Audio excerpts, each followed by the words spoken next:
Bienvenue aux ateliers lancement vidéo. Alors, les lancements vidéo, c'est quoi? Souvent on dit réaliser 1 an de chiffre d'affaires comme ça en 7 jours. Ça, c'est ce qu'on voit de l'extérieur, ça peut être assez impressionnant. Vous êtes ici pour apprendre à faire ça, a priori. Alors, on va voir aujourd'hui plusieurs choses. Comme je le disais, il n'y a pas de choses réellement difficiles. C'est des choses simples, mais c'est du travail quand même, tout ça. Mais vous allez voir que ça va vous permettre de booster énormément votre chiffre d'affaires. On va voir aujourd'hui ce que j'appelle la méthode épée. Comment percer rapidement sur un marché et vendre sans avoir, entre guillemets, à vendre. Alors les lancements vidéo. Peut-être que vous avez vu ça déjà.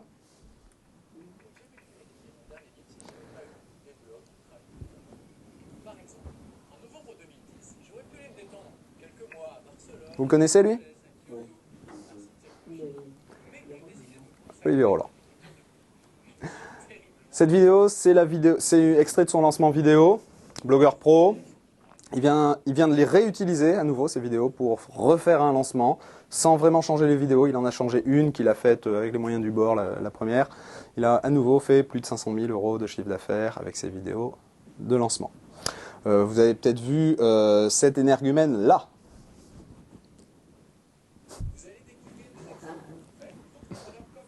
Sébastien.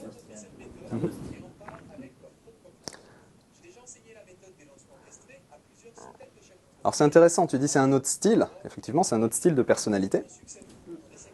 Par contre, au niveau des vidéos, vous reconnaissez peut-être également le style. Au niveau de la méthodologie employée pour lancer, vous reconnaissez également sûrement le style. C'est bon, Fabien? Ok. Bon, ces deux-là, vous les connaissez. Est-ce que vous connaissez lui?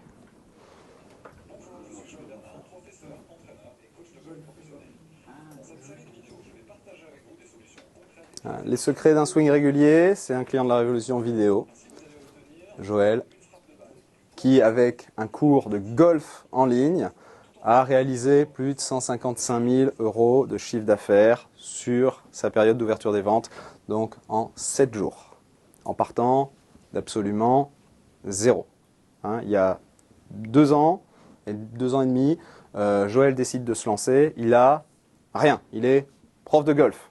Ça fait 20 ans qu'il est prof de golf, il se dit je voudrais partager ma méthode, il a créé une méthode, on va en reparler, je voudrais la partager à un plus grand nombre parce que bon, je ne peux pas augmenter mon revenu, je ne peux pas gagner plus vu que je ne peux pas travailler plus. Son agenda est plein, à craquer, il travaille 6 jours sur 7.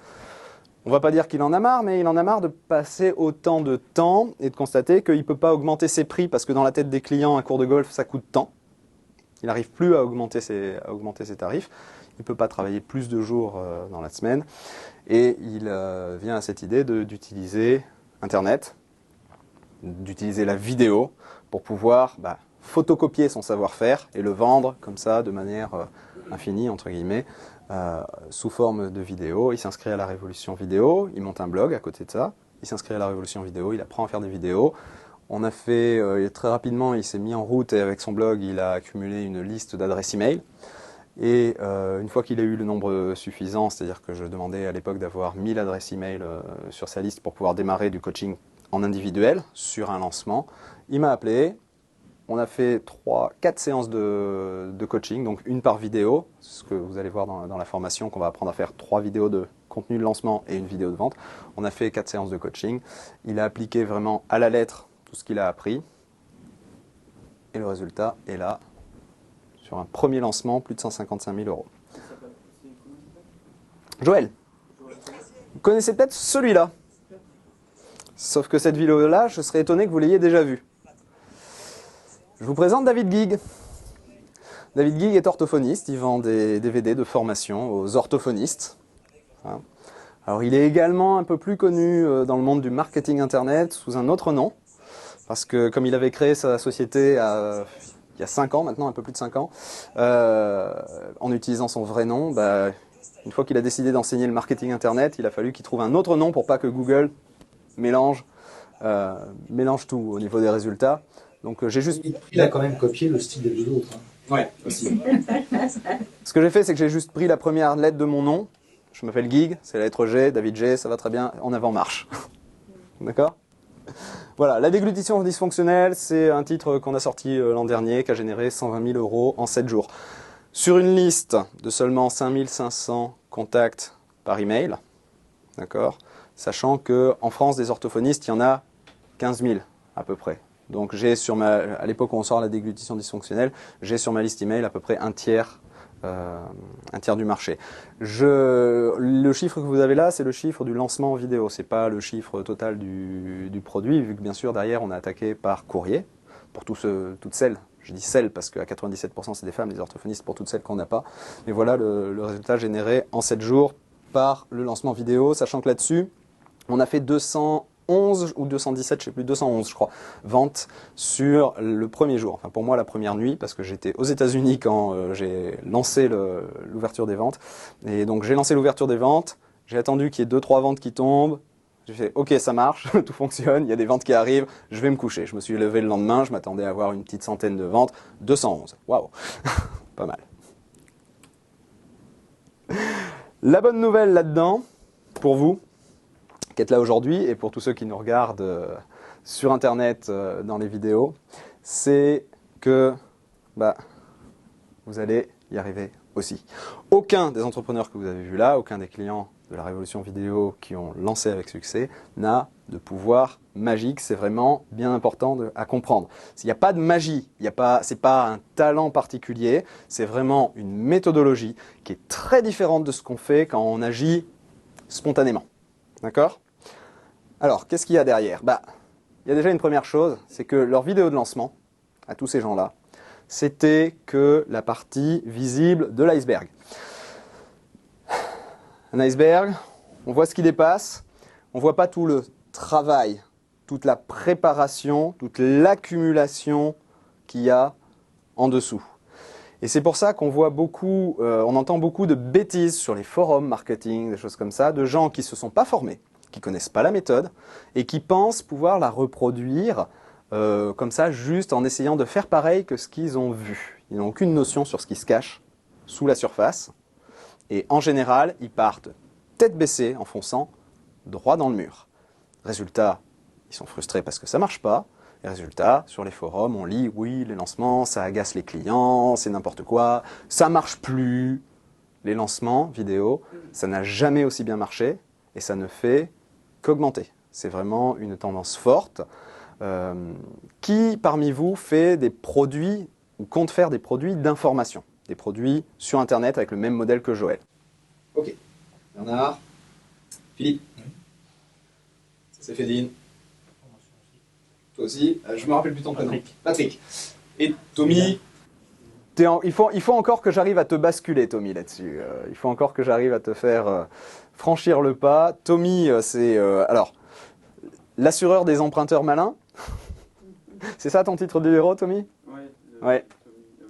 Voilà, mais ouais, emprunteurmalin.com. Tommy n'a pas encore de produit d'information. Il se sert de la vidéo pour venir booster ses activités dans les assurances et dans l'immobilier. D'accord? Ce qu'on va voir aujourd'hui, ce n'est pas des choses qui peuvent servir que pour les produits d'information. Maintenant, je vous conseille très fortement d'aller vers les produits d'information parce que c'est une industrie qui est naissante. On en est vraiment au moment où la graine vient de germer et les premières feuilles viennent de sortir.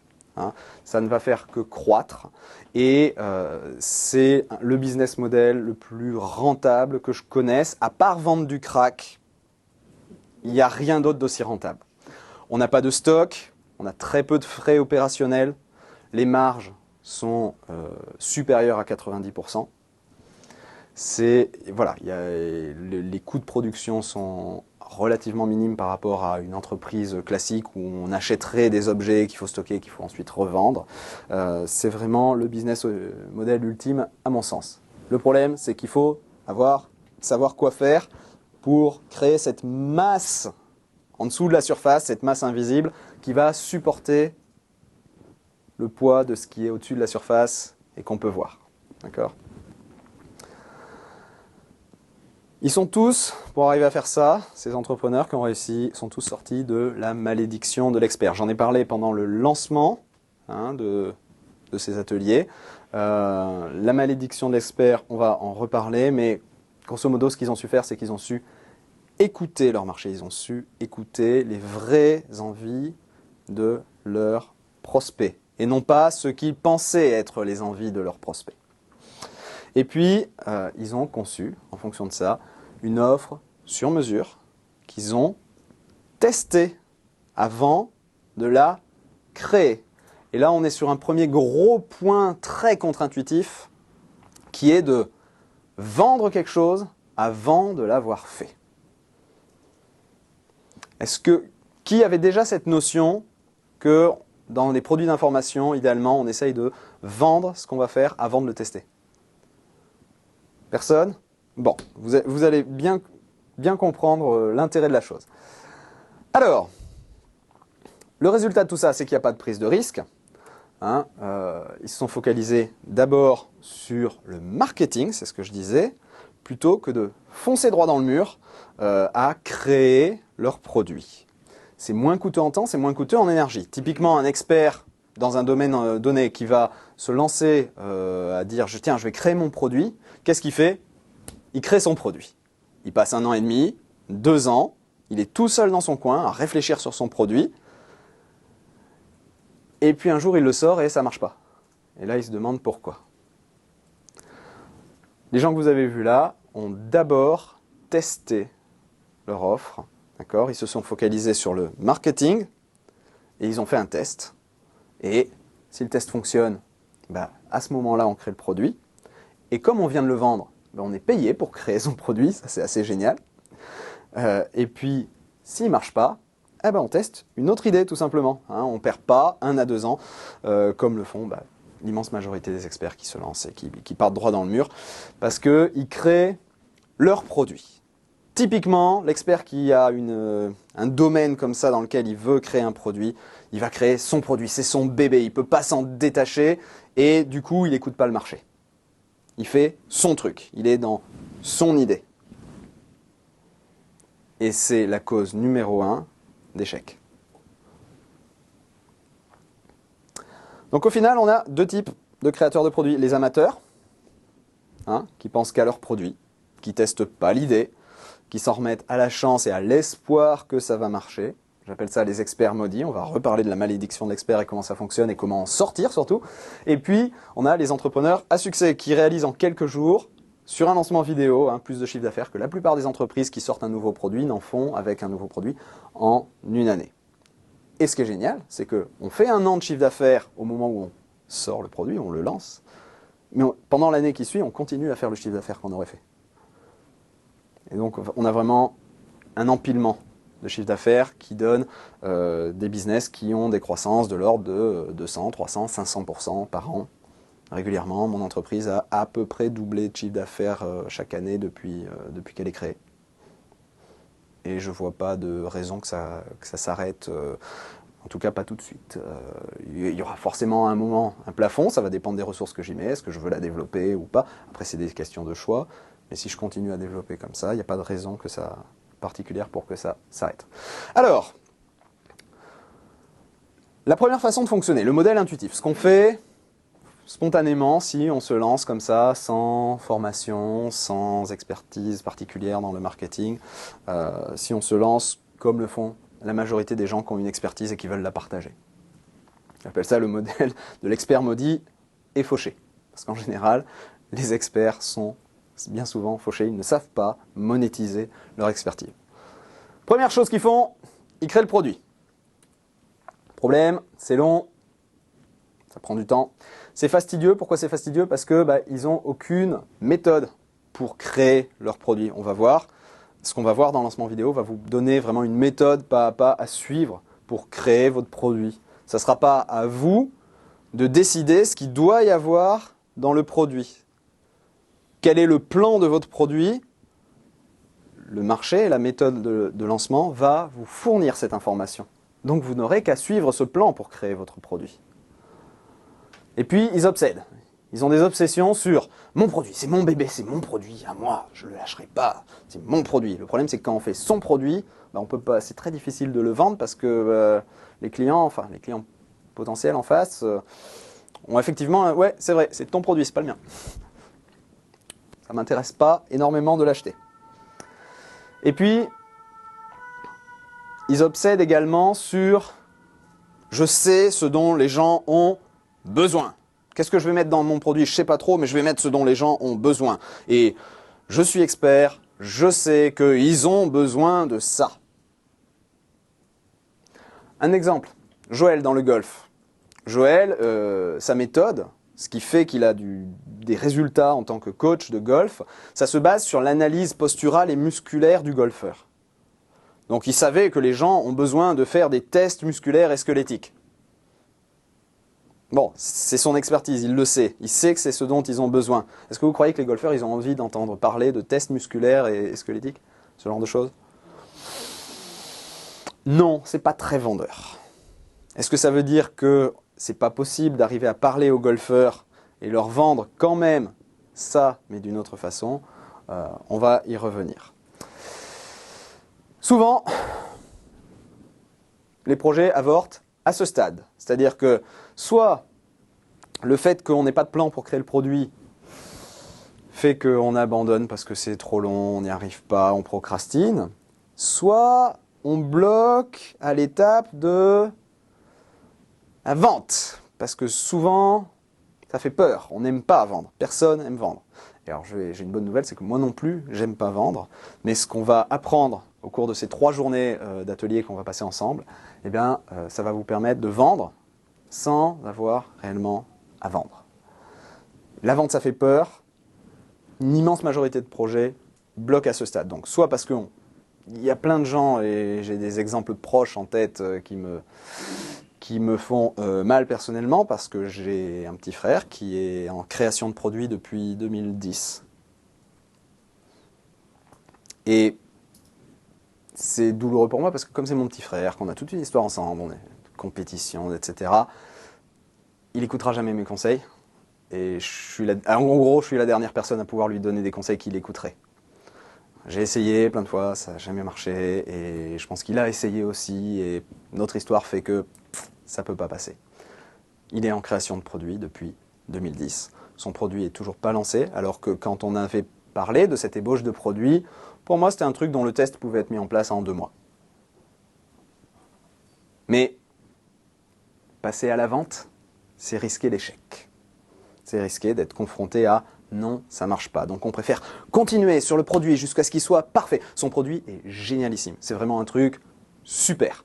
Il fait un kit, il est en train de développer un kit qu'il veut vendre aux écoles pour permettre, enfin aux écoles et aux organismes, pour permettre de faire un spectacle de fin d'année réussi. Parce que d'habitude, le spectacle de fin d'année, c'est le truc chiant auquel tout le monde va voir et fait ouais. Il utilise la vidéo. Il a un vrai savoir-faire pour écrire des scénarios, faire écrire des scénarios aux enfants, leur faire tourner des vidéos. Ça fait des années qu'il fait ça en atelier avec des gosses. Et il a mis au point une méthode vraiment reproductible qui peut transférer. Et il a mis ça sous forme de kit, avec des BD. C'est génialissime. Le jour où ça sort, je suis persuadé que ça a le potentiel de faire un carton, déjà, commercialement, mais qu'en plus, ça va vraiment apporter quelque chose d'utile, parce que quand une structure applique sa technique, le spectacle de fin d'année, les parents sont contents, les enfants sont contents, les enseignants sont contents, ça devient, au lieu d'être un truc chiant, ça devient une vraie expérience marquante, un vrai partage et quelque chose de vraiment génial. Le problème, c'est que je soupçonne que le blocage, dans son cas, vient de passer à la vente. Risquer d'être confronté. Alors ça fait tellement longtemps et c'est tellement avancé maintenant que j'espère que ça va débloquer et qu'il va y passer, mais malheureusement, s'il y a une personne sur Terre que je ne peux pas aider, il semblerait que ce soit lui. Qu'est-ce qui se passe quand on passe à la vente? Soit on a un échec cuisant, c'est ce qui se passe dans la plupart des cas dans ce scénario-là. Alors cuisant, pourquoi? Parce qu'on a perdu 2 ans de sa vie, parce qu'on perd beaucoup d'estime de soi, parce qu'on est confronté à un échec, et que la plupart des gens, quand ils sont confrontés à un échec, qu'est-ce qu'ils font? C'est que surtout, ils ne réessayent pas, de peur de revivre un échec. Alors qu'on le sait dans le domaine du développement personnel, la façon de se remettre d'un échec, c'est de remonter en selle tout de suite. Malheureusement, ça arrête net dans leur trace 90% des gens qui veulent créer un produit. Ou alors, il y a un coup de chance. Et dans ce cas-là, on peut crier au génie et alléluia, et tant mieux qu'il y ait des coups de chance. Malheureusement, c'est rare et ça repose sur la chance, sur l'espoir. D'accord ? Pour obtenir les résultats des entrepreneurs à succès, vous devez faire une chose. Si je devais tout résumer en un mot, c'est vous décentrer. Arrêtez de penser à vous et réfléchissez en tant que prospect. Enlevez votre casquette de vous, d'expert, de créateur du produit, et mettez la casquette de monsieur tout le monde, entre guillemets, monsieur prospect idéal. Hein. Vous devez vous décentrer de votre produit. Arrêtez d'envisager votre produit comme votre bébé. Ce n'est pas votre bébé, c'est le bébé des gens qui vont l'acheter. C'est à eux qu'il va servir, pas à vous. Ah, il va vous servir bien dans votre vie et pour votre entreprise aussi, mais les gens qui vont l'utiliser, c'est eux. Et vous décentrez de votre expertise, votre savoir. Ce que vous savez dont ils ont besoin. Pourquoi est-ce qu'il faut se décentrer ? Pour pouvoir concevoir les bons produits, ceux qui vont se vendre naturellement, tout seuls, qui seront naturellement appétissants pour le marché. Pour parler à vos prospects d'une façon qui les attire et qui les intéresse avec les bons arguments, dire les bonnes choses dans le bon ordre, en utilisant les bonnes formulations, les bons mots. Sinon, vous allez tomber dans la malédiction de l'expert. Alors la malédiction de l'expert, c'est simple. Vous parlez à un de vos prospects, hein, il a un problème, vous avez la solution à ce problème, exactement la solution. Vous savez que c'est ce dont il a besoin. Hein. Vous lui expliquez, mais ça rentre par une oreille, ça sort par l'autre. Hein. Et vous savez que vous pouvez vraiment l'aider. Pour vous, c'est une évidence. Je peux aider cette personne. Et en face, il s'en fiche complètement. Dialogue de sourds. C'est typiquement ce qui se passe chez un expert maudit. Alors, comment est-ce qu'on sort de la malédiction de l'expert ? La clé pour en sortir, c'est vraiment la valeur que vous apportez aux gens en face de vous. Seulement, la valeur, c'est pas vous qui en décidez. C'est eux. C'est pas la valeur que vous attribuez aux informations que vous connaissez, vous savez qu'ils en ont besoin. Non. C'est la valeur que eux perçoivent dans ce qu'ils voient, que vous avez à leur donner. Et le mot important là-dedans, c'est perçoivent. Parce que la perception, c'est quelque chose de très variable d'un individu à l'autre. Et la perception ne dépend pas de vous. Elle dépend intégralement de la personne en face. Si vous voulez que les gens vous écoutent, il va falloir les écouter d'abord. Écoutez-les eux, hein, pour savoir ce dont ils ont envie, pour découvrir leurs vrais besoins et non pas ceux auxquels vous pensez a priori, et pour parler avec les bons mots, parler leur langage. Donc vous allez devoir vous mettre à leur place pour découvrir exactement où est-ce qu'ils en sont. C'est super important de savoir d'où ils partent et savoir où ils veulent aller. Si vous voulez qu'ils vous fassent confiance pour vous suivre sur un chemin, il faut savoir d'où on part et où on va. Parce que si le guide de haute montagne avec qui vous partez, il ne sait pas trop où est le point de départ, il se trompe pour trouver le parking du point de départ, et que quand vous lui demandez où est-ce qu'on va, il vous dit « Ouais, je ne sais pas trop, en Suisse ou à Chamonix », vous n'allez pas trop lui faire confiance. Donc c'est vachement important de savoir où ils en sont et où est-ce qu'ils veulent aller. Et puis, autre chose, comment est-ce qu'ils pensent qu'il faut faire pour y aller ? Très certainement qu'ils n'auront pas en tête la bonne route. Vous savez qu'il y a un meilleur chemin pour y aller. Mais ce n'est pas celui auquel ils pensent eux. Ils se trompent, ils ont des idées préconçues qui vous semblent futiles, ridicules, en tant qu'experts. Mais c'est quand même ce qu'ils ont en tête. Il faut le savoir pour pouvoir leur parler sans créer une confrontation au démarrage. D'accord ? Il va falloir aller main dans la main. On démarre sur leur chemin, celui qu'ils ont en tête, et puis au début de la balade, on discute. Et on explique qu'on connaît un raccourci. Et une fois que la personne a confiance en vous, qu'elle a décidé de faire le voyage avec vous, quoi qu'il arrive, à ce moment-là, on peut l'amener sur le raccourci, elle sera d'accord pour vous suivre. D'accord ? Alors, la méthode de golf de Joël, par exemple. Donc, Joël, il est expert en golf. Hein. Il a une expertise dans le golf. Donc, je vous disais, c'est le mouvement naturel, hein, qui est basé sur une analyse posturale et musculaire fine du golfeur. Et les golfeurs n'ont pas envie d'entendre parler de ça. Qu'est-ce qu'a fait Joël? Il leur a demandé quels étaient leurs objectifs. Donc, pour ça, il a appliqué à la lettre le questionnaire épais qu'on va voir aujourd'hui. Il a suivi le processus d'analyse du questionnaire épais. Et de ça, il a tiré ce que j'appelle une pépite marketing. Et là, c'était vraiment un diamant. Il s'est rendu compte que, alors que lui, il est prof de golf, hein, depuis 20 ans, il enseigne le golf pour, dans sa tête, aider les gens à améliorer leur score. C'était une évidence pour lui. Je vais faire un produit pour que les gens améliorent leur score. C'est ce qui se disait au départ. Et suite au processus épais, on se rend compte qu'en fait, les gens ne veulent pas améliorer leur score en golf, ils veulent améliorer leur régularité. Parce qu'ils en ont marre d'être très bons ce dimanche-là et d'être très nuls le dimanche suivant.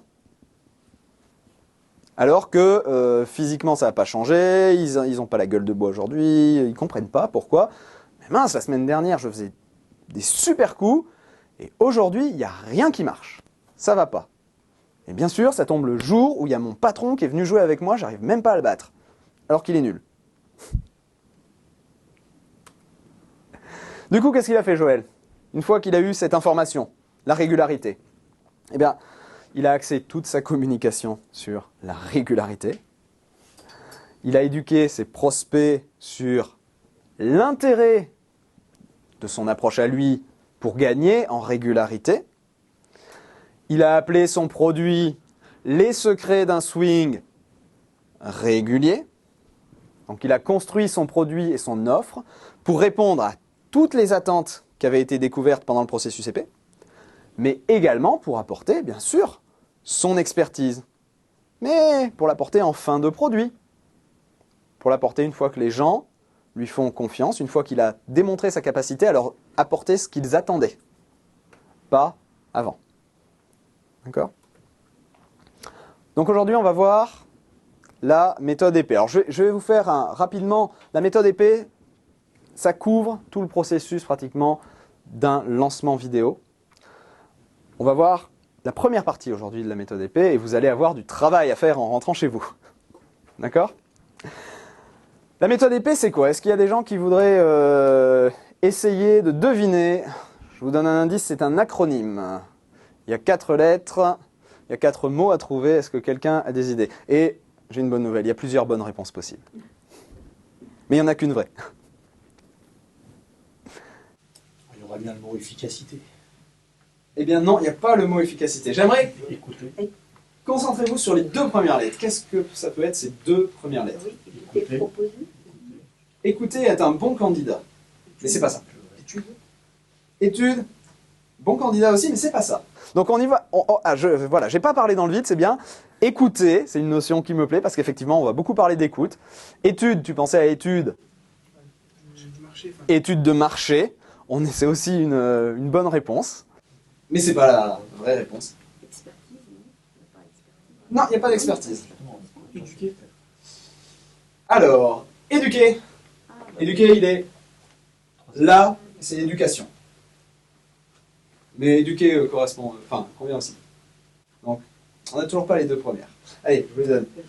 Empathie proactive. C'est impossible à trouver. C'est un peu fait exprès. Qu'est-ce que c'est que l'empathie?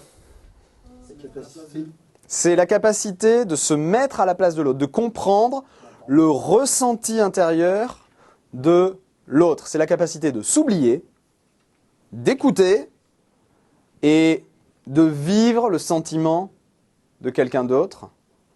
D'accord? C'est pas de la sympathie, c'est pas juste oh, je l'aime bien, je comprends sa situation. Non, c'est je suis capable de me sortir de l'équation et de ressentir ce que cette personne ressent, de comprendre vraiment son ressenti intérieur.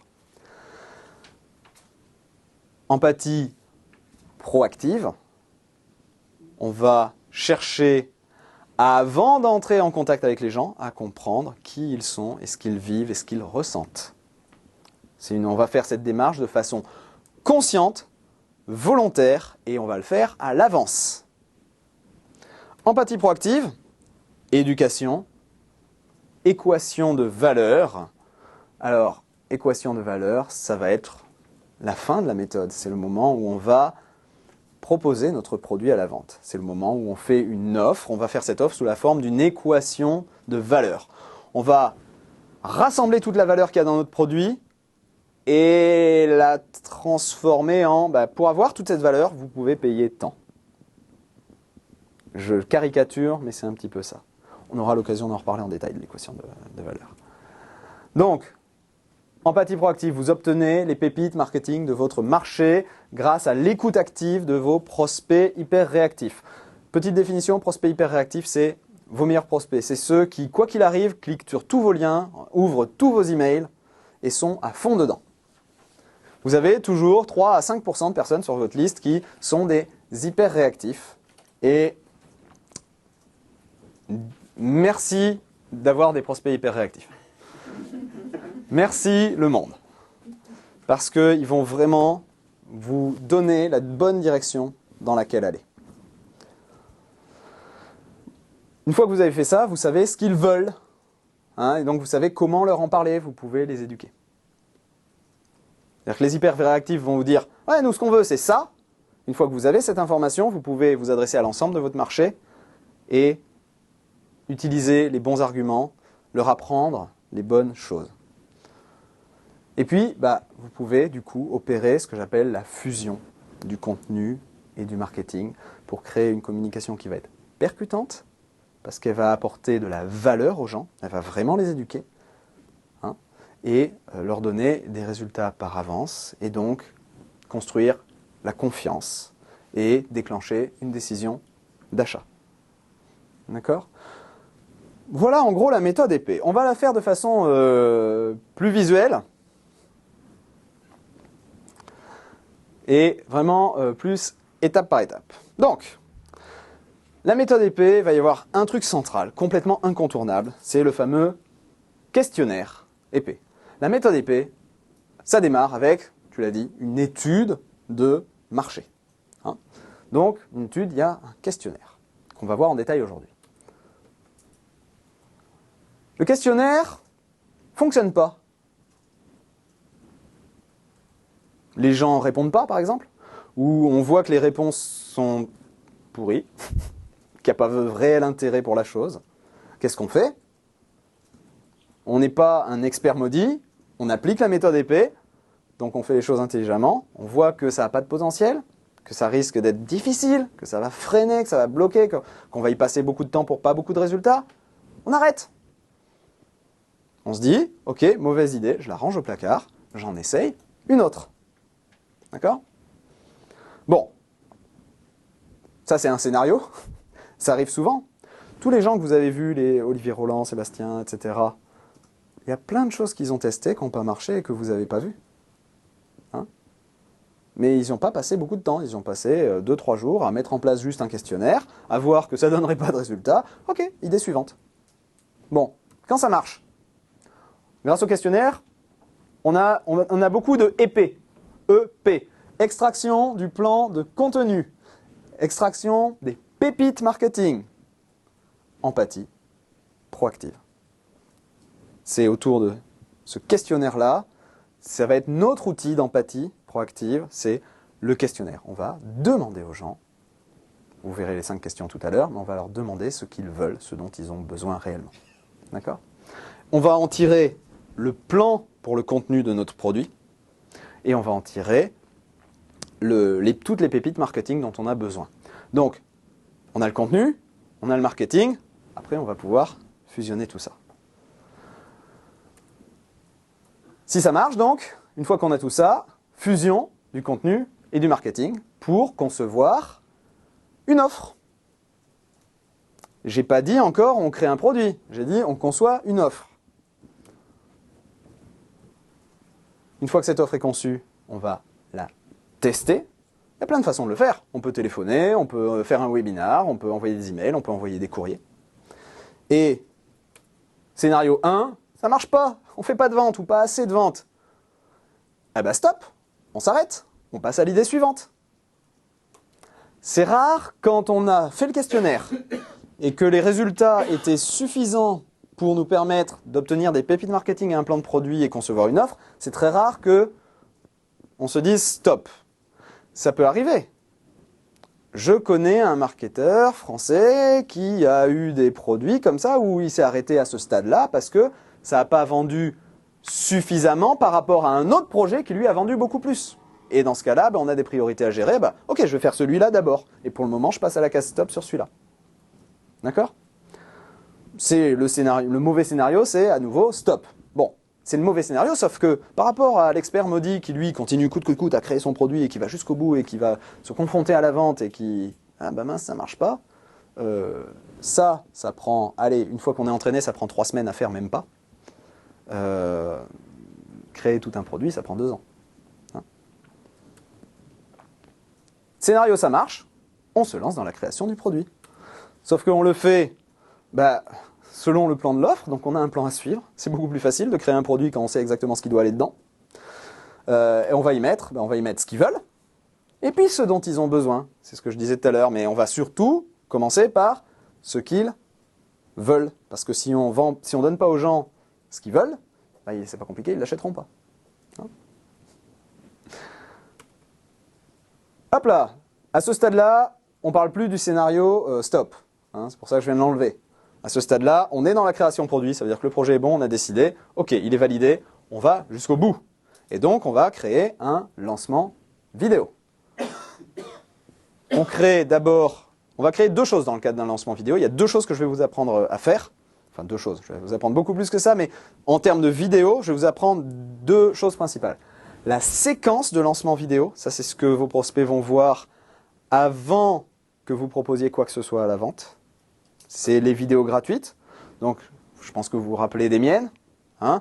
Vidéo 1, j'explique mon histoire, comment j'ai découvert le Vipsy, etc. Ce qu'on appelle la vidéo, j'appelle ça la vidéo d'opportunité. On va avoir ensuite une vidéo de transformation où je montre que c'est possible de rien y connaître à la vidéo et de très rapidement obtenir des résultats satisfaisants, notamment si on s'éclaire bien, qu'on se cadre bien, qu'on arrête de penser qu'il faut une caméra professionnelle. Ça vous rappelle quelque chose peut-être ? Hein, et puis il y a une vidéo, enfin, que j'appelle la vidéo de possession, où là je commence à parler de ce qu'il va y avoir dans mon produit, même si je n'ai pas encore proposé de produit à ce stade. Donc, cette séquence, elle va respecter l'approche NAMI, que vous avez vu dans la révolution vidéo, c'est-à-dire que on ne va pas aborder les gens en disant « Bonjour, j'ai un truc à vendre, c'est 5000 €, ça vous intéresse ?» Non. On va aborder les gens de façon humaine, en faisant connaissance, comme le font des amis. C'est un processus psychologique et il y a des étapes à respecter. La façon de travailler qu'on va avoir dans le lancement vidéo va vous permettre de ne pas avoir à vous préoccuper de l'approche NAMI. Les scripts de vidéo qu'on va voir, les plans de script intègrent déjà ça. Donc il n'y aura pas besoin de réfléchir à ce niveau-là. D'accord ? Et donc je vous disais, opportunité, transformation, possession, c'est la séquence de lancement vidéo. Ça correspond à la phase d'éducation. C'est là qu'on va éduquer les gens. On les éduque sur les enjeux de leurs problèmes, sur les solutions qui existent, et sur comment obtenir tout de suite du résultat, parce que en leur montrant qu'ils peuvent obtenir tout de suite des résultats positifs, c'est comme ça qu'on démontre notre compétence à les aider. Et donc, pourquoi est-ce qu'on donne autant de contenu gratuit? Pourquoi est-ce qu'on enseigne autant de choses pendant un lancement vidéo? C'est pour ça, c'est pour apporter du résultat par avance, avant de demander de payer quoi que ce soit. Comme ça, on démontre qu'on est en mesure d'aider les gens, et du coup, ils prennent leur décision d'achat. Et une fois que la décision d'achat a été prise, donc, si on fait opportunité, transformation, possession, au moment de la vidéo de possession, dans les commentaires, le scénario idéal, c'est que 8 commentaires sur 10 se résument à ok, mais c'est où qu'on achète et c'est quoi le prix?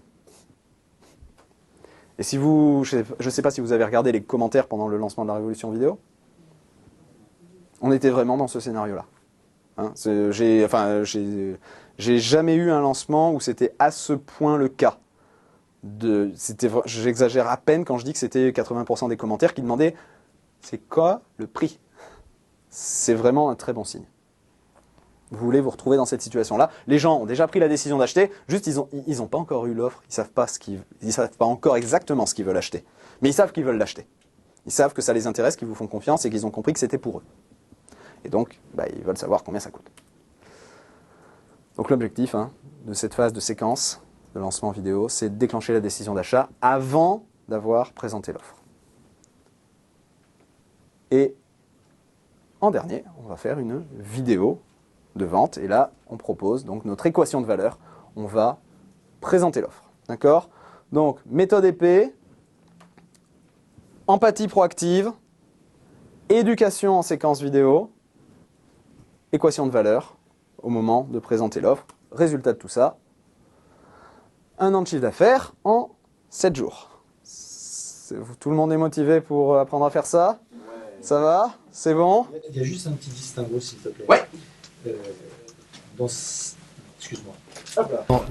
Dans cette idée-là, on est en fait, on est dans un canal où on est sur un produit très typé, très spécifique, dans un domaine très spécifique, le golf, etc., etc. Alors qu'en fait, il y a des produits qui sont beaucoup plus totalement généralistes, qui peuvent servir à 66 millions de Français, on exagère volontairement, en allant chercher dans l'idée que ces gens-là ne se sont jamais servis de ça pour obtenir un gain auquel ils n'ont peut-être même jamais pensé. Donc là, on est plus dans la généralité. Donc faire un test de cette généralité, en faire un oui, mais en faire un peut-être aussi poussé va devenir une très grosse complication, puisque on peut toucher non plus une tranche d'âge spécifique, mais on peut toucher de 7 à 77 ans, j'exagère également. On peut toucher le chômeur comme le patron de PMI. Tu me poses la question du ciblage. Oui, parce que là, c'est vraiment serré sur quelque chose de très très précis, alors qu'il existe une tonne de produits beaucoup plus généralistes qui peuvent convenir à madame et monsieur tout le monde. J'ai 2 types de réponses. La première, c'est que je ne ferai pas de lancement vidéo pour vendre une brosse à dents. D'accord? Quand un produit est une commodité, quelque chose qu'on peut trouver partout, c'est peu adapté à un lancement vidéo et à ce type de marketing-là. Ça, c'est une réponse, mais je suppose que ton produit ne tombe pas dans cette catégorie. C'est un produit qui n'a jamais été vu ailleurs. Pour l'instant. D'accord? Et dans ce cas, la question du ciblage est vraiment très importante pour toi, parce que si tu essayes... Je suis d'accord avec toi que très certainement, on va parler de ton produit très en détail aujourd'hui, donc on va faire des exercices, j'aurai l'occasion vraiment de bosser sur ton produit, mais je suis certain qu'effectivement, ton produit a le potentiel de s'adresser à beaucoup de gens. Il va falloir trouver à quel groupe, à quel sous-groupe dans la population générale, tu vas t'adresser en premier, parce que si tu ne cibles pas, c'est la différence entre un pistolet laser et un gros tromblon à canon scié. Si tu cibles pas, tu auras très peu d'impact. Et pour ce qui est du test, un test, c'est sur un petit échantillon. Tu peux essayer de faire un test sur un échantillon de la population générale, mais tu verras que c'est beaucoup plus difficile que de s'adresser efficacement à un type de personne qui a un type de problème particulier et où ton produit peut résoudre ce type de problème. Et bien souvent, il y a des produits comme ça qui peuvent servir à plein de gens. Je pense au produit d'un copain, Ridgely. Il a une formation qui s'appelle Why Marketing Formula. Donc, il apprend aux gens à découvrir profondément, et c'est un exercice qu'on fera lors de la journée 2, pourquoi ils font ce qu'ils font. Qui ils sont au fond d'eux-mêmes et qu'est-ce qui les motive. Et comme ça, une fois qu'on a trouvé qui on est et pourquoi on fait ce qu'on fait, c'est beaucoup plus facile de s'adresser correctement en face à nos clients. Et c'est beaucoup plus facile aussi de travailler avec les bons clients et de ne pas se retrouver avec des clients qui nous en... D'accord. Bon, ça c'est le produit de Ridgely. Ça peut servir à n'importe quelle entreprise. Mais pour le vendre efficacement, il a fait Why Marketing Formula pour les avocats, Why Marketing Formula pour les comptables, Why Marketing Formula pour les dentistes, Why Marketing Formula pour les vétérinaires, Why Marketing Formula pour les industriels. Il en a fait plus de 30 versions. Le contenu à 95% est le même. Le marketing, il y a juste des mots-clés qui changent. Et les pépites, et voilà. L'étude de marché donne des résultats différents sur chaque segment. Et il est beaucoup plus pénétrant et impactant en segmentant, en ciblant serré, qu'en essayant de marketer à tout le monde. D'accord ? Marketer à tout le monde, on peut le faire quand on vend des brosses à dents. Dans ce cas-là, on va faire de la pub télé. C'est un modèle qui est déjà bien établi, déjà bien connu. Ce qu'on apprend dans le lancement vidéo, on est en train de défricher un média et des méthodes de vente. Alors, on n'invente pas des méthodes de vente. Très franchement, ce qu'on fait en marketing Internet avec les lancements vidéo. Fondamentalement, on n'a pas inventé la poudre. Il y a un bouquin qui a été écrit par Claude Hopkins il y a plus de 100 ans qui s'appelle Scientific Advertising et qui est la base de ce qu'on fait. On n'a vraiment pas inventé la poudre. Seulement, on adapte l'usage de la poudre à un nouveau canon qui est Internet et qui permet d'obtenir des résultats et de faire des choses qu'on ne pouvait pas faire il y a encore très peu de temps. Ok ? Je peux continuer sur une autre Ouais. question ? Merci. Alors ça rebondit sur un facteur de difficulté dans ce domaine-là, que j'ai rencontré déjà 2 ou 3 fois. C'est que lorsqu'on a, pour certains, la chance d'avoir pu créer une base de mailing list, si on rechange automatiquement, on est obligé de rechanger cette base de mailing list et c'est peut-être finalement la partie la plus difficile à recréer dans l'intérêt. Oui, tout à fait. On pourra parler en coaching individuel, dans ton cas précis, on pourra parler de stratégie pour transférer des bases. Stratégie de référencement finalement. Non, plus stratégie de communication auprès de ces bases pour que les gens se segmentent bien et qu'ils passent d'une liste à l'autre comme il faut, pour pouvoir leur parler. C'est toujours un sujet délicat. Je suis prêt à entendre. Ouais, c'est vraiment un sujet à prendre au cas par cas. Je suis vraiment prêt à entendre. Ouais. Alors, aujourd'hui, on va, journée 1 de lancement vidéo, première journée, on va voir tout ce qui tourne autour du questionnaire épée. On va s'occuper des 2 premières lettres de épée, empathie, proactive. On va voir les questions à poser, on va voir comment extraire le plan de contenu, comment extraire les pépites marketing. C'est ce qu'on va voir sur la journée 1 des ateliers lancement vidéo. D'accord ? On a pas mal d'outils pour ça. Deuxième journée de lancement vidéo, on va voir comment fusionner le contenu et le marketing en créant une séquence de lancement vidéo.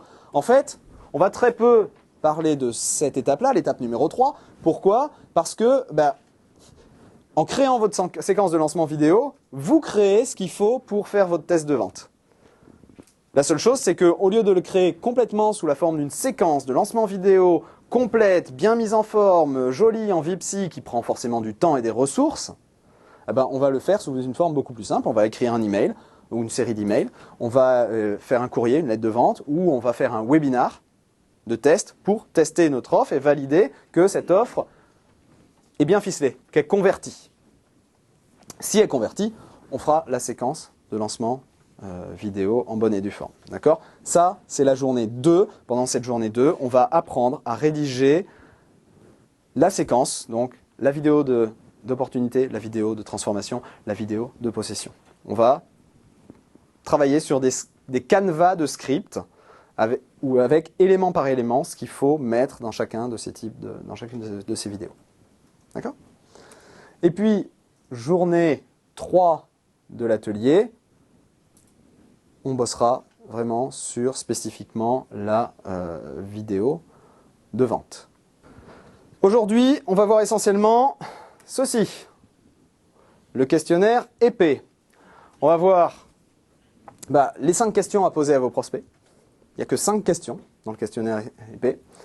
Et puis, on va voir comment analyser les réponses de vos prospects pour en extraire ce qu'ils veulent vraiment, votre plan produit, les pépites marketing de votre marché et les bons mots pour parler à vos prospects.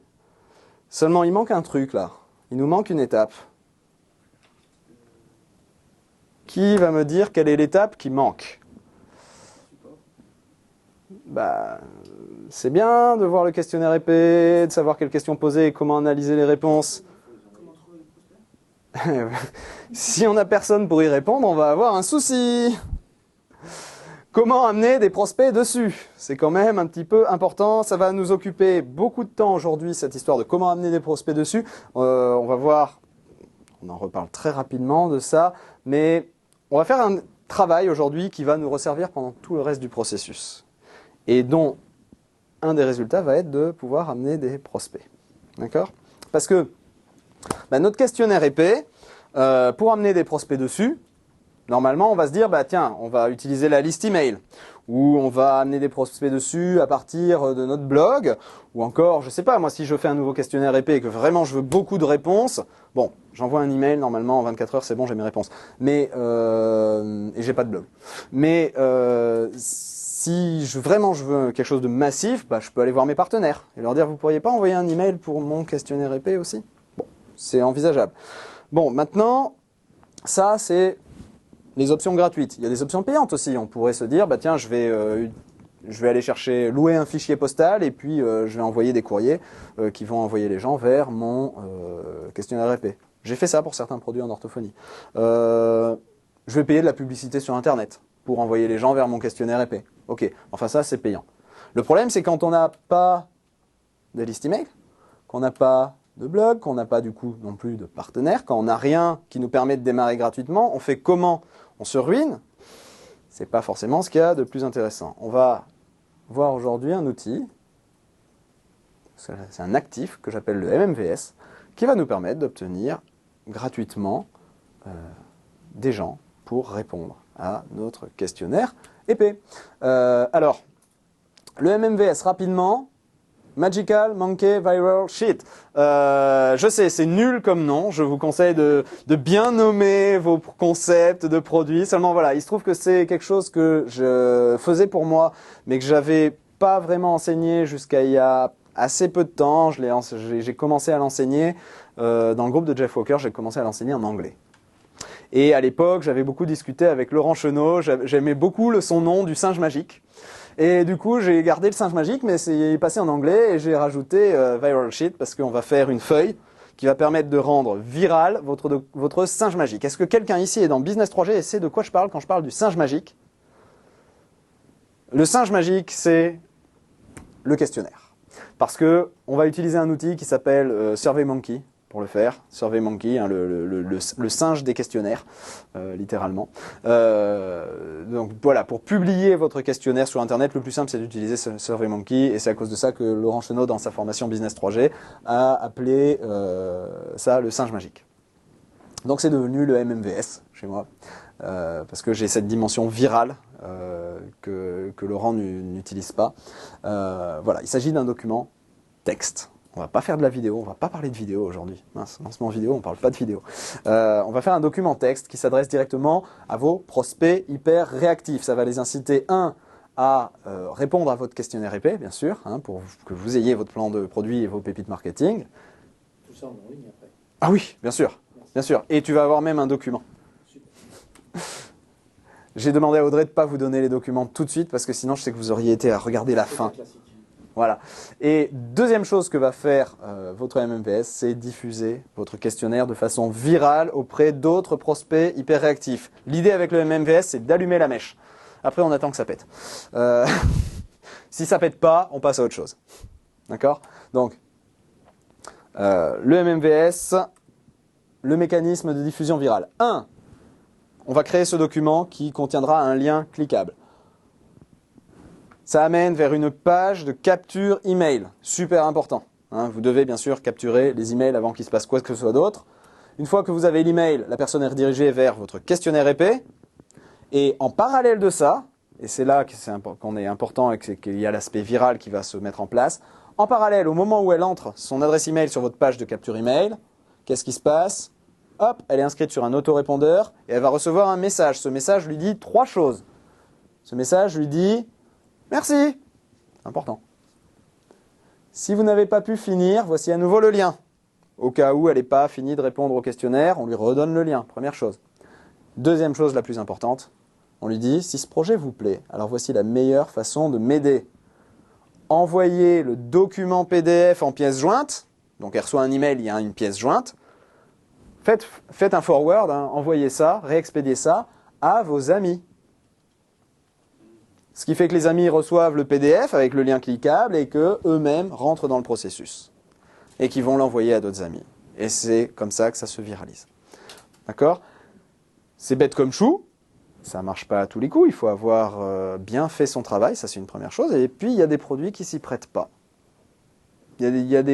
Plus on est dans de la généralité, dans de la brosse à dents, plus on est dans quelque chose d'une commodité, plus c'est difficile d'obtenir de la viralisation avec un MMVS. Plus on est dans quelque chose de nouveau, qui apporte une solution originale et spécifique, plus on va réussir à avoir des gens vraiment très intéressés par ça, qui vont se dire « Ah ouais, j'ai envie que j'ai envie de le voir, j'ai envie de pouvoir l'acheter un jour. » Et donc, je vais envoyer ça à mes amis.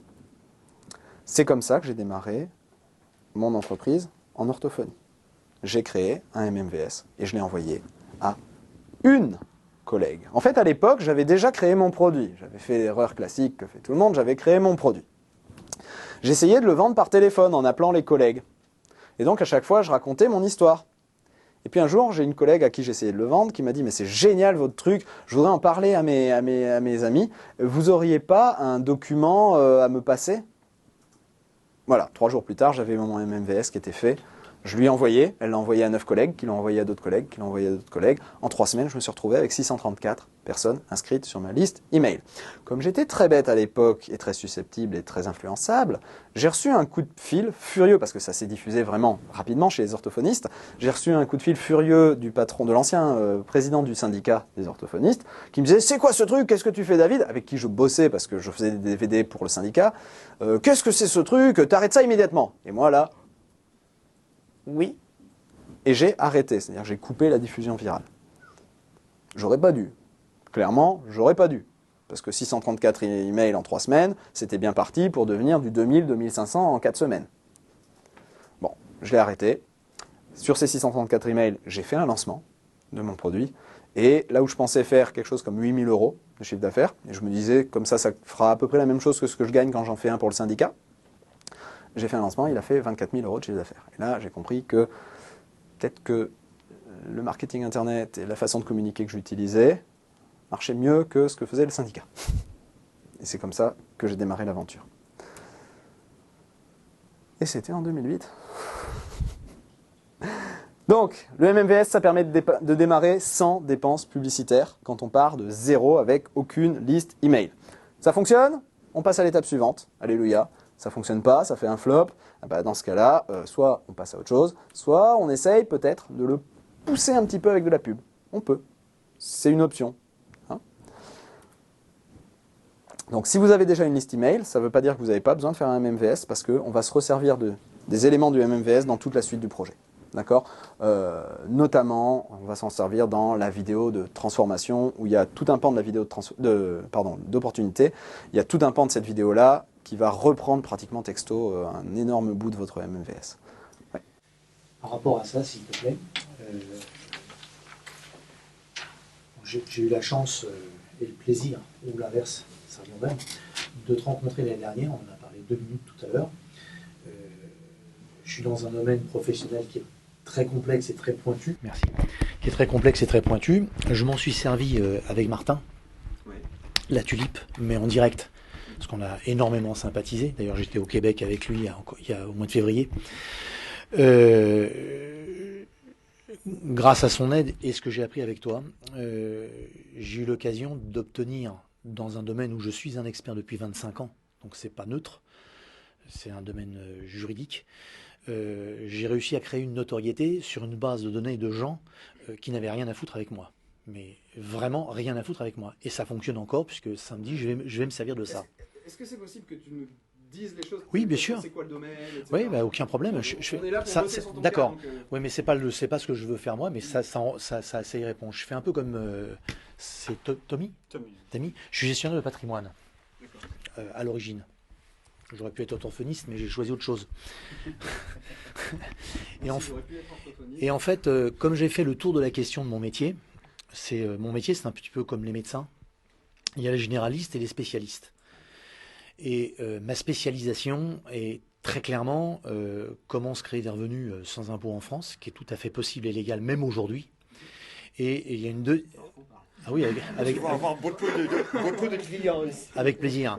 Et également, comment se créer des revenus complémentaires de retraite sans aucun effort financier. Alors, quand je dis sans aucun effort financier, aujourd'hui, quelqu'un qui peut mettre 100 € de côté par mois, pendant 10 ans, il a un capital de 150 000 € dans 10 ans. Voilà. Hors tout impôt, en toute légalité en France. C'est vraiment le cœur. Alors après, je suis Orias, je fais plein d'autres choses. C'est vraiment le cœur du sujet. Et avec le système d'Internet, donc en moins de 8 mois, sans blog, sans strictement rien, en ayant fait juste 3 vidéos tout seul dans mon coin, avec tes méthodes, à tel point que d'ailleurs j'ai eu des résultats qui m'ont beaucoup fait rire. généralement, je pratique un peu l'humour. Je vais enregistrer là quand même. Oui, oui, tu peux. Mais je l'ai déjà dit sur les cours. J'ai eu un résultat très, très, très amusant grâce à toi, puisque j'ai lancé mon produit donc basé sur une conférence où j'invitais les gens gratuitement, suite à 3 vidéos que j'ai faites. Et j'ai eu 2 critiques qui m'ont impressionné et qui m'ont dit « Ah oui, on a compris, c'est du David J. » Alors, je leur ai répondu gentiment, non, c'est du Philippe Audiquet. Mais ça se termine en « et » également. Je leur ai répondu ça, j'avais pas le choix de faire autrement. Et je leur ai même répondu, la seule différence, c'est que même s'il y a à boire et à manger dans tout, moi je mange et je bois, mais vous faites et vous ne prenez rien, vous ne vous en servez pas, c'est dommage. J'étais un petit peu agressif dans les... Un peu amour vache. Oui, mais à un moment donné, il faut bien qu'il rentre dans l'esprit de faire les choses. Oui, j'avais remarqué. Moi, ce qui me gêne aujourd'hui, c'est que je passe à autre chose, parce qu'en fait, c'est un métier, ça fait 25 ans que je le fais, et je suis à saturation du métier. Mais il faut que je le termine. Donc, j'ai pas le choix. Donc, je suis en train de le terminer, et je vais passer enfin à mes vraies passions, qui sont au nombre de 3. Le seul problème, c'est que les listes de départ que j'ai m'ont créé une notoriété qui est presque complexe, parce que les gens me prennent peut-être, j'exagère, mais c'est volontaire, c'est pour pousser le trait, un peu comme un gourou, parce que j'ai amené... Pas un peu. Je pense que... Oui, j'ai amené des solutions. En fait, en plus, j'ai donné du contenu gratuit avec des choses, mais exceptionnelles. Des gens qui n'ont plus de carte de crédit ni rien. Comment avoir une carte de crédit en France sans passer par une banque? C'est totalement possible, pas avec les cartes qu'on achète au tabac, hein, d'autres solutions. Et aujourd'hui, j'ai pris une crédibilité. Et derrière cette crédibilité, j'ai refait un essai, j'ai mis 8 mois, j'ai refait un essai, et samedi je suis à Paris, au même Novotel où on s'est rencontrés, parce qu'il est très pratique pour moi. J'ai réinvité dans la même liste, qui n'a pas très bien fonctionné au départ, j'ai 57 personnes qui m'attendent samedi matin pour toute une journée. Et ces gens-là savent que je vais leur vendre un appartement, pour moins de 100 € par mois. Ils le savent. Donc ça a bien fonctionné. J'ai cette notoriété. Demain matin, c'est pas le sujet que je vais développer, mais c'est pour toujours pousser le trait. Ces mêmes gens qui sont une base, je vais leur dire, j'ai une autre spécialité, je fais de la pêche au gros dans le monde entier. Je voudrais la partager avec vous. J'ai plus de crédibilité. Non, tu vas pas adresser la même liste. Par contre, rien t'empêchera, et c'est ce dont on parlera, je pense, par Skype en privé, de un jour envoyer un email qui dit « N'ouvrez que si vous êtes pêcheur ne lisez la suite que si vous êtes pêcheur ». Alors, je sais que ça n'a rien à voir avec l'immobilier, mais voilà, je suis pêcheur et j'ai fait une vidéo cool si vous êtes pêcheur. Cliquez ici, si ça vous intéresse. Et uniquement ceux qui cliquent atterrissent sur une autre liste, et comme ça, tu chopes tous les pêcheurs de ta liste immobilier. D'accord? Alors, je dis tous, non, ils vont pas tous cliquer la première fois. Mais si tu envoies cet email-là 2 fois par an, 3 fois par an, pas plus pour pas les agacer, au bout d'un moment, tous les pêcheurs de ta liste, ils sont sur la nouvelle liste spéciale pêche. D'accord? Et Sauf qu'on l'a réduit. est-ce que tu connais Claude Cléret? Non. Est-ce que tu connais Laurent Chenot? De don. Donc tu connais Claude Cléret. C'est le même. Sauf que Claude Cléret, il vend des produits dans le domaine de la méditation et de la spiritualité. Il vend, je sais pas combien il a d'offres, plus de 200 je pense, dans le domaine de la spiritualité. Des trucs qui, si tu les montres à un businessman classique, le mec il fait c'est des trucs de taré ça. C'est des trucs d'allumé.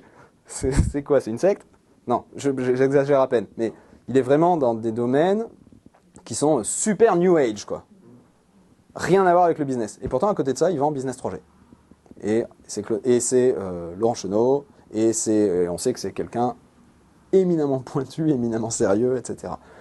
Il a 2 activités pour lesquelles, je ne vais pas dire qu'il n'y a aucun croisement, parce qu'il y en a, mais où le croisement n'est pas intuitif, quoi. Où on se dit, a priori, c'est 2 avatars complètement différents, rien à voir. Eh bien, pourtant, il a réussi à passer tous les gens qui étaient dans son activité, Claude Cléret, méditation, spiritualité, qui pouvaient être potentiellement intéressés par le business. Quand il a lancé son activité conseil en business, je peux te dire qu'il ne s'est pas privé d'utiliser sa liste Claude Cléret pour la migrer vers le business. Mais il l'a fait intelligemment. À un moment donné, on va basculer d'une crédibilité à quelque chose de neutre, où on n'est plus crédible. Alors, tu vas utiliser les mêmes méthodes pour, tu vas les intéresser à aller voir, en tout cas ceux qui potentiellement peuvent être intéressés, et puis ensuite, tu vas bâtir ta crédibilité exactement comme tu l'as fait dans le premier domaine. Okay. D'accord? Merci. Voilà. Hop là. Alors, pour revenir au processus de MMVS. Donc, ce que je disais, c'est que si vous avez déjà une liste email, c'est un super actif. Ça va vous permettre de faire votre questionnaire épais, d'obtenir des réponses comme ça. Et je veux que dans 3 semaines, vous ayez vos pépites et votre plan de contenu. Et là, on est tenté de se dire, bah du coup, j'ai pas besoin d'un MMVS. Si, vous avez besoin d'un MMVS parce qu'on va réutiliser plein de morceaux et que la démarche même du MMVS va vous mettre dans la bonne direction. D'accord ? C'est très difficile de faire un bon lancement vidéo si on n'a pas démarré dans la bonne direction. Je compare toujours ce qu'on fait, le marketing internet, au golf. Pourquoi ? Parce que la plupart des gens passent leur vie à faire ça. Et je vais me mettre là pour que Fabien puisse filmer. Mais et puis, ah non, je ne prends pas bien mon clavier. Allez, il tape jamais dans la balle parce qu'il se prépare tout le temps. D'accord ? Ça, c'est une immense majorité des gens n'iront jamais taper dans la balle. Ensuite, il y a ceux qui vont taper dans la balle, mais qui seront jamais contents s'ils la mettent pas dans le trou du premier coup. Bon, tous ceux qui se passent leur temps à se préparer, c'est la même démarche. C'est je veux mettre la balle dans le trou du premier coup. Il y a d'autres personnes qui vont faire ça, c'est-à-dire que le trou est là-bas, et elles vont faire ça. C'est les experts maudits. Au golf, pour arriver à mettre la balle dans le trou, il faut d'abord voir la bonne direction, taper un premier coup, c'est pas grave si c'est pas pile poil exactement au millimètre dans la bonne direction, c'est pas grave si ça va pas suffisamment loin, c'est pas... Non, il faut avancer la balle. Et ensuite on rectifie. D'accord ? Le MMVS, c'est votre premier coup, et ça va vous donner la direction. C'est où est le trou ? C'est par là. Ok, c'est par là. Donc le travail qu'on va faire aujourd'hui, c'est ça, c'est ce travail d'orientation. Bon, un exemple de MMVS. Alors, je vous l'ai dit, c'est un document texte, le MMVS. Seulement, on est dans les ateliers lancement vidéo. J'ai un exemple pour vous d'un MMVS qu'on a eu l'occasion de transformer en vidéo. D'accord ? On avait le texte, on s'est dit, oh bah tiens, on est là, allez, on a 2 heures, on y va, on fait une vidéo. Avec quelqu'un qui n'a jamais fait de vidéo de sa vie. Jamais. Premier passage ever devant la caméra. Je dis ever parce que c'est en anglais, vous allez le voir. Je vais peut-être activer le son cette fois-ci.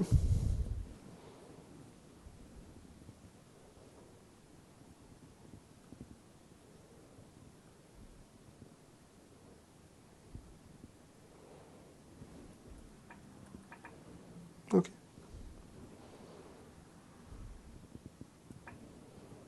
On y va. Can single moms really raise healthy, happy kids? Well, my take on it would be a resounding yes, of course. I'm Hillary Stiles, creator of SingleMomentum.com. And if you're like me, you probably feel guilty because you're not giving enough time and attention to your kids. You want to spend time with them, be present to their needs, and actually enjoy their company, rather than checking the clock and going over the never-ending to-do list in your head.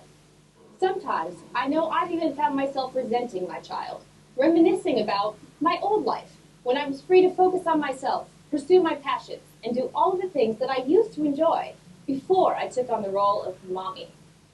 People say that we deserve to have a life outside of our children, but between our jobs, housework, meals, finances, school activities, play dates, and everything else we have going on, we usually find ourselves out of time, energy, or both. And so the cycle continues, and we never feel like we're giving or getting enough. Because of this, many of us seek advice from friends, magazines, blogs, to help us find ways to make our lives and our children more manageable. Sadly, most parenting advice fails to address the fact that we're doing it all on our own. So many of the experts encourage us to share the housework with our partner or take turns managing the kids. But for many of us single moms, this just isn't an option. The majority of parenting advice simply does not take into account the never-ending cycle of responsibilities that we single moms have to manage on a daily basis. On the rare occasion that it is mentioned, the experts usually offer cliché, quick-fix advice, like take a bubble bath, get a massage, or buy yourself something nice. So here's the situation that so many of us are facing. More often than not, we feel exhausted, stressed, and overwhelmed by responsibility. Now, don't get me wrong. Of course, we love our kids more than anything else, but sometimes it can be very difficult to truly enjoy them when we're so often running on empty and not taking good enough care of ourselves. The worst part is that in the end, it's our children who suffer the most. So if you can relate to any of this, then I have a quick favor to ask you, and there's an easy way that you can help me out. You see, I'm very interested in hearing about your unique struggles and challenges. Over the last couple of years, I've been creating some simple resources to help single moms make their lives and kids more manageable. This year, I'd like to take that more seriously and start helping people outside of my group of friends. Here's where you come in. I need your help to see whether or not you would find these resources valuable, and if so, which areas I should focus on helping you with first. See, not long ago, I was a struggling, stressed-out single mom who felt overwhelmed by my never-ending responsibilities and completely drained by constantly neglecting my own needs and trying to put everyone else first. Over the years, I tried many things to help alleviate my stress, manage my willful child, and try to create some semblance of a life of my own. And for a long time, I failed, miserably.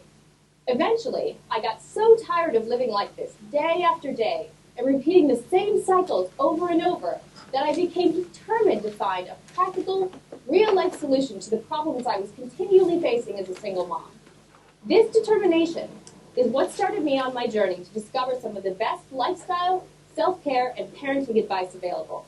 I spent a lot of time tracking down experts on the phone, at conferences, via email and social media, and attending dozens of trainings, workshops, and private sessions. Along the way, I met several experts, including authors, speakers, bloggers, teachers, family therapists, and single moms from all walks of life. Little by little, I began using and adapting their best advice to suit my unique needs as a single mom. By now, I've been able to use what I've learned to develop real-life tools and strategies that have made a huge difference in my quality of life and have completely transformed the way that I parent. They were so effective, in fact, that I started sharing them with my friends, and I was amazed and excited to find that they were making a big difference in their lives too. There really aren't words to describe how much my life has improved once I began making these changes. At first, it was little things that I noticed, like the bed.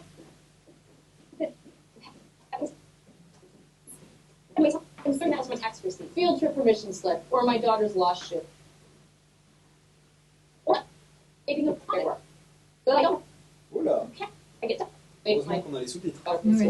But the biggest difference is in how I felt. I spent so much of my daughter's first years dragging through my days, feeling exhausted, anxious, and overwhelmed. But as I started to regain control over my life, I began to feel lighter, more confident, more relaxed, and less afraid. And I would love for all single moms who struggle with this to experience these changes. So if you're going to what C'est moins bien. Non, mais c'est de l'émotion. De sa part. Restez concentrés sur le texte. approach that works. So this is where I need your help. Set aside time and have made this project my top priority. But I can't do it all. This is why. No.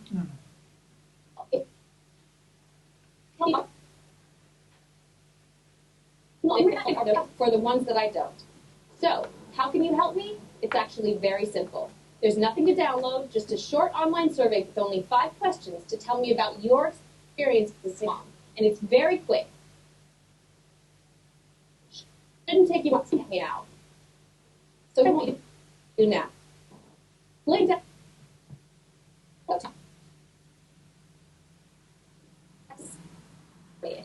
Help me.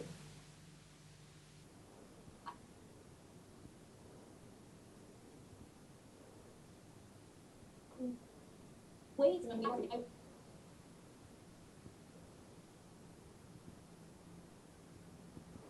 Bon. À part le son, je sais. Tiens, c'est marrant. Bon. On va déconnecter ça, ce sera plus simple.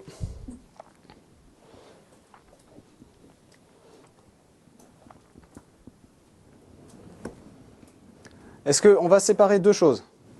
La vidéo, en tant que vidéo, et puis le MMVS en tant que document. Est-ce que vous captez bien que c'est un document texte qu'on a juste mis dans le prompteur et c'est parti, on a tourné. Sur la vidéo, est-ce que vous avez des remarques quoi que ce soit sur la vidéo en tant que vidéo.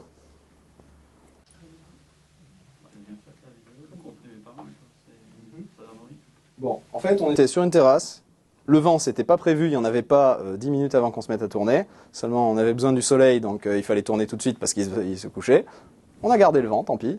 Et c'était surtout la première fois de sa vie qu'elle se mettait face à une caméra. Seulement avec un prompteur, avec une pédale Bluetooth pour contrôler le prompteur, un petit peu de coaching. Et surtout, ce qu'on capte pas, c'est l'effet du montage Vipsy. Ben, on a quelque chose qui tient la route parfaitement. Elle était super stressée. Mais alors vous la connaissez pas dans la vraie vie, moi oui, je peux vous dire que je regarde la vidéo, je vois pas la même personne. Elle a un niveau de stress comme je l'ai jamais vu avant. Mais ça se voit pas spécialement dans la vidéo, ça se capte pas parce que le montage Vipsy joue des tours au cerveau et fait qu'on passe du texte à l'image au texte, etc. Et que voilà. Est-ce que, je sais qu'il y en a au moins une, mais qui est une mère célibataire dans la salle? Tu as été mère célibataire. Bon. Que penses-tu de ce que tu as lu? Non, ça m'a interpellée. Ça t'a interpellé. Oui, ça m'a interpellée. Et c'est tout le but. C'est-à-dire que tu es dans la cible, tu es interpellé. Est-ce que tu aurais tendance à cliquer sur le lien pour aller remplir le questionnaire? Normalement. À l'époque, peut-être. Ouais. Si tu étais dans la situation, hein, l'idée c'est, tiens, j'ai une opportunité d'obtenir de l'aide. Hein, et de l'aide de la part de quelqu'un qui est passé par là, qui sait ce que je vis et qui manifestement a trouvé des bonnes solutions pour m'aider. Ok, je vais aller remplir son questionnaire. Ça coûte rien, c'est juste 5 questions auxquelles il va falloir que je réponde. D'accord? Donc, on va pas se la repasser. On va zapper. Hop là. Et son stress, elle l'a transformé en quelque chose de très punchy. Et puis c'est l'anglo-saxonne, donc c'est beaucoup Oui. plus relax. Oui, ce qu'il y a, c'est que moi, je la connais ailleurs de ça et je sais qu'elle pourrait être beaucoup plus relax. Mais ça passe. Le punchy aide. Ouais, ça passe. On va rédiger votre MMVS. D'accord? On va voir aujourd'hui tous les éléments de structure pour votre MMVS. On va s'appuyer sur deux choses. On va s'appuyer sur votre connaissance du marché, sur votre connaissance de votre prospect idéal, ce que j'appelle votre avatar. Cette connaissance-là, elle va être forcément approximative. D'accord? On est dans la situation du démarrage. On se place dans la situation où on se dit, on n'a aucun actif, on n'a pas de liste, on n'a pas de blog, on n'a rien, on veut démarrer. On a juste une idée. On se dit, tiens, je voudrais faire un produit qui parle de la pêche au gros.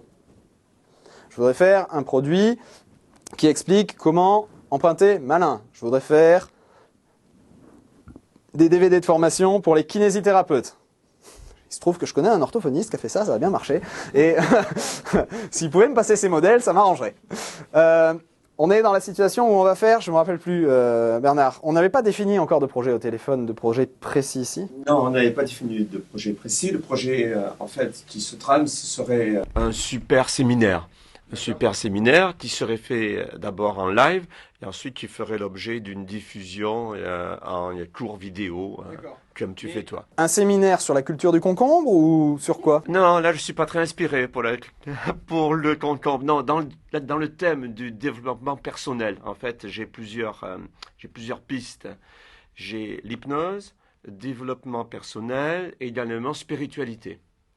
C'est-à-dire parmi mes prospects, j'ai ces 3 catégories. Il va falloir qu'on creuse et qu'on en choisisse un pour bosser aujourd'hui. D'accord? Je vais me creuser la tête. Ok. Où est-ce que tu as le plus d'actifs? C'est où que tu as la plus grosse liste de gens réactifs? C'est en développement perso? C'est en hypnose? C'est pas en hypnose, parce qu'en hypnose, il y a beaucoup de concurrence. Ce serait sûrement dans le domaine spirituel. Spirituel. Ouais, parce que si je prends par exemple sur Google, parce que j'utilise Google AdWords, ma campagne qui fonctionne le mieux et les mots-clés les plus cliqués, c'est spirituel, spiritualité. D'accord, donc tu as de l'AdWords qui tourne bien, qui rapporte. Ah, j'ai de l'AdWords qui me plume. Qui me plume. C'est le premier poste dans mon budget. Ah ouais. C'est pas étonnant. Je ne sais pas combien Laurent Chenot dépense sur AdWords chaque jour, mais je ne serais pas étonné qu'il y ait plus de 10 000 euros qui partent chaque jour. J'en suis pas encore à ce stade. Mais c'est 3 000 euros tous les 3-4 jours. D'accord, ok. Mais si tu continues à le faire, c'est parce que ça rapporte. Donc c'est pas une dépense. Moyen terme. D'accord. Voilà, parce que le modèle économique, c'est que les gens qui s'inscrivent la première année me coûtent. Mais comme ils sont en principe séduits par le produit, il y a un bon score de renouvellement et donc sur le moyen terme, on arrive à s'en sortir. Est-ce que c'est sur ce projet-là que tu vas partir aujourd'hui? Bah, sur le spirituel, oui, je pense, finalement. Et pour vous, on va faire un MVS qui va s'adresser à quoi? Parler de quoi à qui? Sur mon produit, c'est les clés d'une acquisition d'un fonds de commerce en France. D'accord, ok. En CE au téléphone. Ouais. Et notamment dans le milieu de l'hôtellerie-restauration pour commencer, et après il y a 78 commerces différents. Ok, super. Donc on va se baser pour ça sur votre connaissance, approximative forcément. C'est ce que je disais, on est au golf, on a juste besoin de savoir en gros il est où le trou. D'accord? Et puis, le fait même de taper une première fois va nous rapprocher, nous permettre de voir exactement où il est. D'accord? Donc on va se baser sur votre connaissance de votre avatar. Et puis on va se baser sur une structure précise pour rédiger ça, parce que vous vous doutez bien que ce qu'on vient d'entendre avec Hilary, c'est pas rédigé au hasard. C'est vraiment, elle a appliqué à la lettre la structure que je lui ai donnée, elle a rédigé son document, ce qui permet, c'est génial, de travailler en anglais, en chinois, en russe. C'est pas les mots qui comptent, c'est la structure. D'accord? Donc on va utiliser une structure de rédaction qui cible vos prospects hyper réactifs et qui les incite à se livrer. On va les amener dans de l'émotion pour que quand ils remplissent votre questionnaire, ils se livrent. Si on veut pouvoir être empathique, il faut avoir des gens en face qui sont authentiques, qui se livrent, vraiment. Et donc ils vont vous livrer au passage les pépites, marketing que vous n'auriez pas pu trouver comme ça tout seul, juste avec votre expertise.